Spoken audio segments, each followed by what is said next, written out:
Hi guys, today we're just gonna meet with Rebecca, and this is my parents, my mom Marita and my dad Gary. So we're just gonna take it from here and talk about just some of the things about what we're gonna be doing with my condo and where we go from here. So. All right, and you guys had some questions about, I know Brad was saying about ownership and the way that we're kind of planning to purchase and buy, so I'll just let you jump in and ask. Well, Brad kind of clarified it the other day when he said that you were going to buy it, and I didn't understand why that was. Why, that right. You were going to buy it. And part of that is because of the rehab. Construction loan, so to speak. Well, we have the funds to buy it outright, so then we don't have to worry about all the documentation for a construction loan.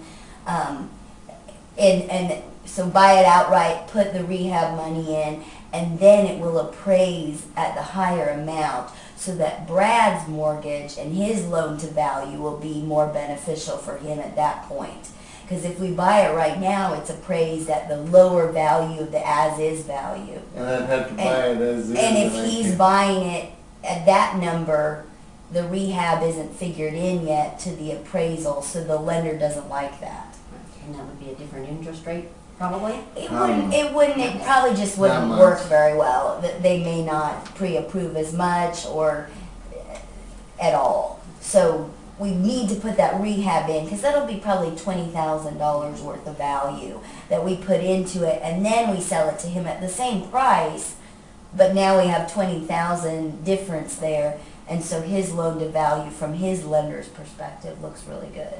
And that will keep him from having to have a loan, two loans. I mean, his rent plus Right, absolutely. If he bought it now during the rehab time, there's the logistics of that too. I'd have to keep running. So yeah, that just keeps him out of the picture until he's ready to move in, which to me made the most sense for him, and we'd have the rehab ready, yeah, so that he doesn't have to have two places that he can access. You know, because during the rehab he wouldn't really probably be able to use it while we're moving down walls. So well, we did talk about a little bit, if it does come down to it, timing wise, that if we can get it done as close as we can, but if I still have to get out early, I can still move in. Well, we're trying to meet your timeline, so that would just be worst case scenario if rehab, something comes up that we weren't expecting, which can sometimes in a rehab happen, but we'll err on the side of caution and have plenty of time, you know, to get it done, so that he won't have to make arrangements. And that's the 1st of August, right, Brad? Your lease. My lease is up at the end of July, so they start July 31st, yeah. So my goal is to have it ready a couple weeks before that. July 15th would be perfect. Yeah, exactly. That's the goal. You can take a month additional rent and be all right. It's 3 or 4 months would be right. Well, and the other thing to remember is when you buy, you don't have a payment due for an extra month. Usually you have that first month. So he should have, if he buys, if we close the end of July or the beginning of August, he shouldn't have a payment until first part of September. October. October 1st would be the first. Would be September would be the freebie month. Okay. Yeah, because that first month. Yeah, so we should be able to work that out just fine. And worst case, get the stuff that he needs to be able to use the space, and if there's little stuff, we can come in after we close, you know, if there's something that needs to be done like that. Or rearranged, or we figured out, we set it up one way and then we figure, because my thing is I want to make sure, especially in the bathroom, making sure that I get everything set up exactly where I want it, because I know it's a pain to come back in and readjust it. And you also talked about setting it up that way anyway, with the redoing the whole shower thing with the bars to make it easier to adjust them anyway. Yeah, price-wise, the nice thing is the bones of the bathroom is wide enough and big enough for an accessible shower. So we're just gonna probably just take all that out, because I don't know that we'd really save any money by trying to save some of the tile on the walls. Oh, yeah.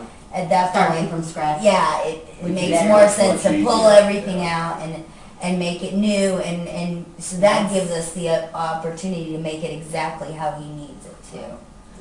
And the same with the kitchen, basically. Yeah. We're just gonna take all the cabinets and counters out, because All of that's, them? yeah. Oh, okay, because that's easier too. Yeah, besides trying to and when lower you and see that, tear down. exactly, yeah, it really, the cost there is not that different, and that way we can design it from scratch to make every part usable, rather than trying to rehash something Put that's stuff not in the very corner. usable. Because when we were looking at the first part, we were trying to figure out there's dead space over here.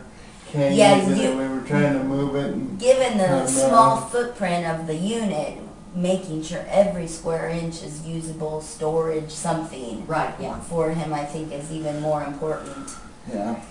than usual, you know, because you're taking more space for some of the wider doorways and Doorways things. and We need a plan for storage. It's just always, that's a challenge with any Anything. smaller condo. Yeah. Corners are good for those Yeah, little we lazy need- Susans, but I don't know if it's big enough for that. Yeah, and no, we should have one corner that comes out, so right now it's really a tiny little U-shaped kitchen, which just doesn't, he has to pull in and pull out, and Back there's out. no real turning radius. So we're thinking of, and we'll show you, kind of making it more of an L and moving the L part out a little more into the living space, so Oh, that okay, he yeah. gets more roundabout. So that the living room and the kitchen will kind of just run together. Right. We gotta have a counter that might separate that a little, you know, a little piece of a lower counter that he could roll under and use as a table. And then that would kind of separate the living from the kitchen space. But much like nowadays, most of my houses I build are the open floor plan, where you look out from the kitchen and you can see the open family room. It's kind of all open. I mean, that's That's what all, people yeah. like, yeah.